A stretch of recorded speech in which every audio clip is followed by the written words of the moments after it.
on lands, why would you go in and sell Utah land, bypass the counties, and sell it to a foreign corporation one?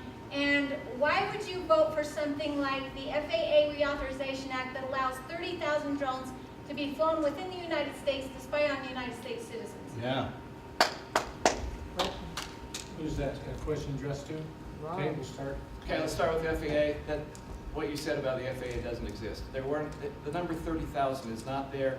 FAA was supposed to try and see how you would divvy up airspace in the future if there are more drones coming in there. The idea that it allows 30,000 drones to go up there and spy on people is inaccurate. I don't know where that came from. It's not part of the bill. It's not part of the legislation. It is flat out wrong.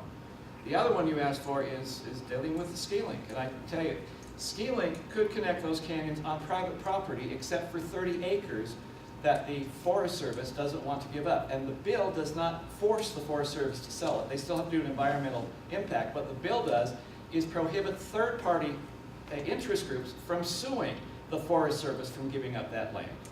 So it's not giving it to this company, a private company, by the way, whose owner actually is an American and lives in America. But what you're doing is you're not allowing some interest group over there like SUA to just go in there and do nuisance lawsuits to make sure it never happens. This allows the federal government to do the environmental impact statement on those 30 acres. And if there is no environmental harm, then they can sell it to this company that is ready to build this process on private property except for the 30 acres. And no one can sue to stop it. That's what the bill does. That's why the entire delegation, minus Matheson, is sponsoring the bill. It's a Hatch-Lee bill over in the Senate. It's a Chaffetz-Bishop bill over in the House. And we're not going to change anything unless there's a consensus between the four of us on what that bill should or should not do. That's what the bill does.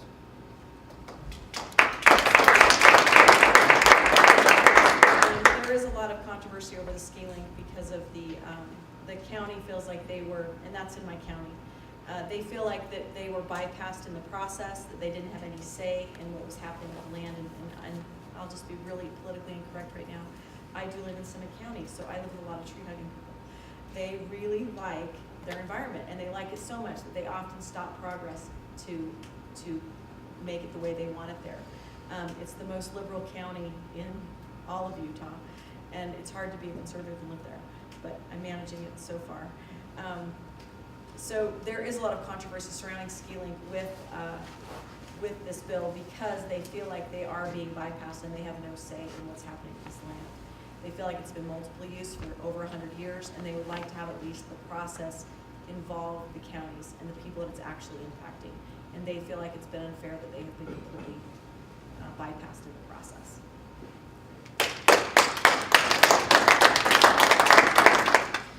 I don't know enough about it to make a statement. Back in the corner, and then, we'll start. I'm addressing this to Mr. Bishop, but I would also like you guys to answer the other part of it, okay? In the Constitution, Article 1, Section 8, it specifically defines Congress as a branch of government specified to declare war if it becomes necessary. And this becomes relevant if we are dealing with Iran right now.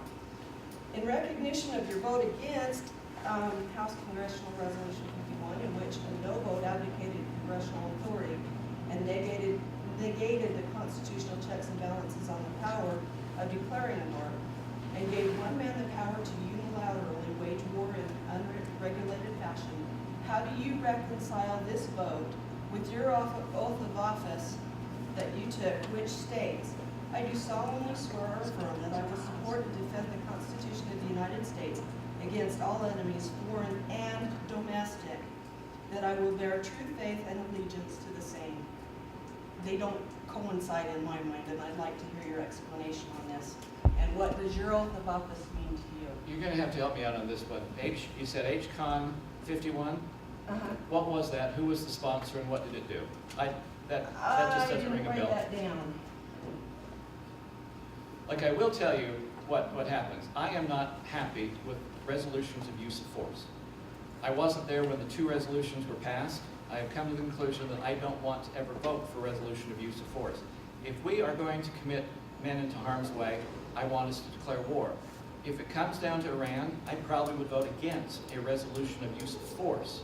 I probably would vote for a declaration of war. What I have seen in Congress so far is people who actually voted for those resolutions of force, then wussed out, and quite simply said, well, yeah, I voted for it, but I didn't expect you to use force that way. That to me is hypocritical, and I won't do it. So I don't know what the resolution This is, was a vote against it, and I don't know what it is. and, well, I don't want to get into a long explanation because I don't want to take everybody's time. Can you But just tell me who the sponsor It was? had to do with your vote against it negated all responsibility of Congress and handed the power to the president. First of all, I don't think I did that, and I don't know who the, if you tell me who the sponsor was, it might be able to help me here. No one would do that. And it certainly is not what I would want to do, and it may be, sometimes there are resolutions that come up there for, I just can't imagine that. When you tell me who it is and what it actually does, maybe I can give you a better answer. Okay, will you Kucinich answer and the Bert. second Oh, part? Kucinich? No. Is it Kucinich? That answers your question. Whatever. You Former still voters handed the group? power to the No, president. and it also didn't pass. And I'm sorry, Kucinich is crazy. I'm sorry, period. But my question is, why are you voting for something that goes against your powers? You told me I voted no. This is a resolution that is put forward by somebody who doesn't know what he's doing and never will pass. And yeah, I'm not going to support his stuff because it's stupid. I told you what my standards are. Those are the standards I deal with. If you want to take something in isolation and blow it out of proportion, I think you may have done it. But the fact that it's a Kucinich resolution answers the question right there, period. How do you see that? Finish the other part of it, meaning, what does your oath of office mean to you?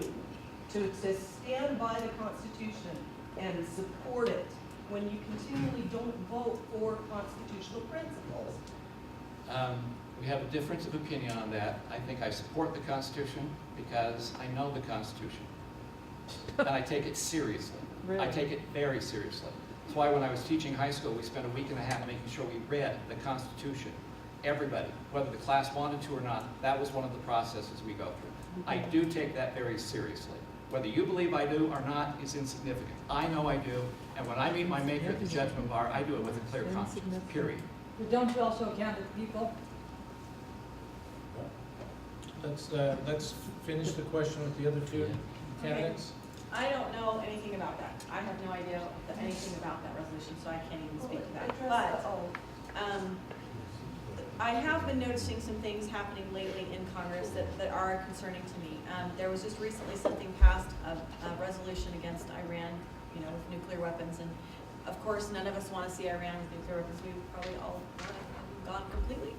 But the problem I have is we pass resolutions with language that is mistranslations from a news article. I mean, it actually says in there, whereas Iran wants to wipe Israel off the map.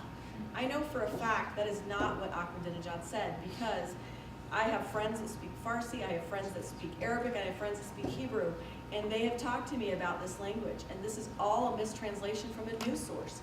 The news source can say the guy's saying whatever we want, because none of us can understand him. But we've got to get to where if we're going to put things in the laws and into resolutions, we better get the translation right, because that's not what he said. That actually, if you get the translation correct, he actually talks about the annals of time and how eventually the state of Israel will pass in the annals of time, as all other states do. It wasn't a threat to wipe Israel off the map the way it was presented in this news article. So I have concerns about some of these resolutions that get passed, because they're not even using the real words of what is being spoken by other people. They're using news media clips to come up with their resolutions, and that's a shame to me. We need to be very careful whenever we talk about war.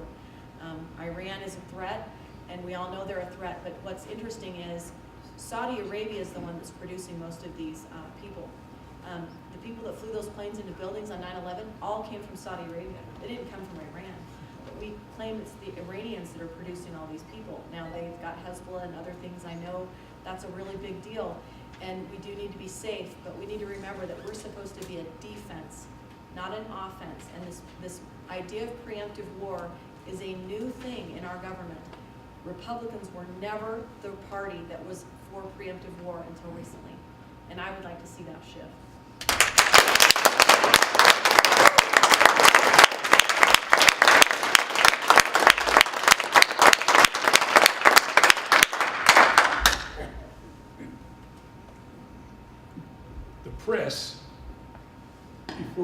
Iraq was attacked.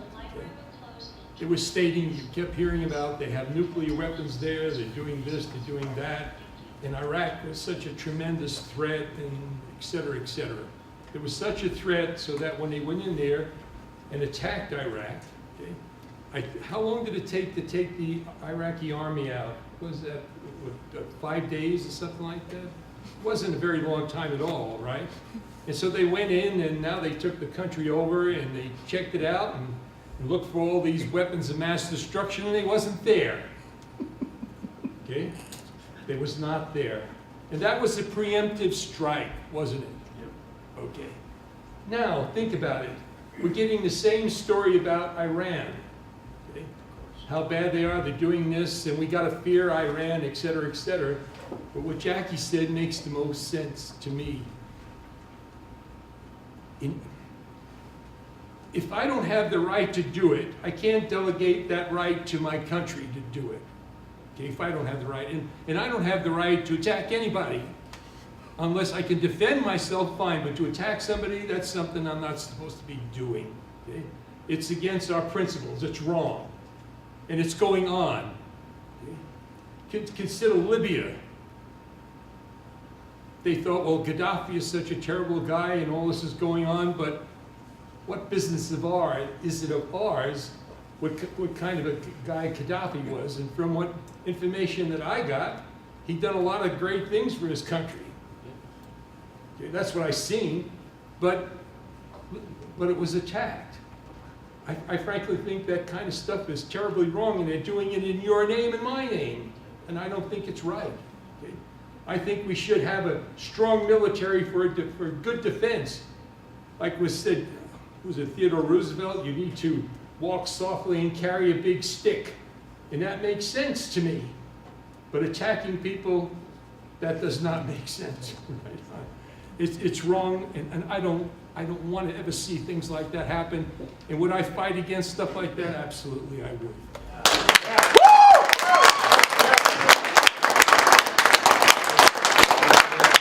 We'll take the last question here, but I just wanted to add one more tiny little thing.